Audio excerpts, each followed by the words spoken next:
How to set up Google Assistant on Android device.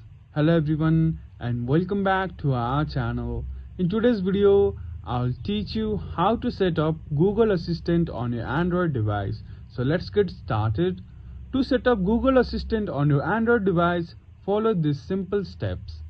First, open the Google app, which is usually pre-installed on your device.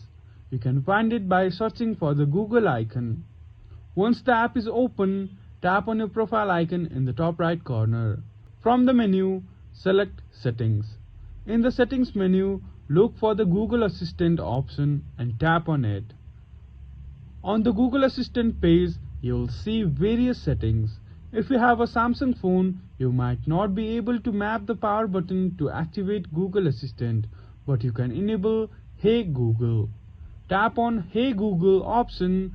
Here you can choose to enable it for your device and other devices linked to your Google account. Follow the prompts to set up Hey Google. You will need to agree the voice setup by tapping I agree. After setup, you can click Finish. Now, whenever you say Hey Google, it will activate Google Assistant. You can also retrain the voice model and adjust other settings within your account. If you have any questions, feel free to ask them in the comment section below. And don't forget to like and subscribe for more useful tips. Thank you for watching and we will see you again in the next video.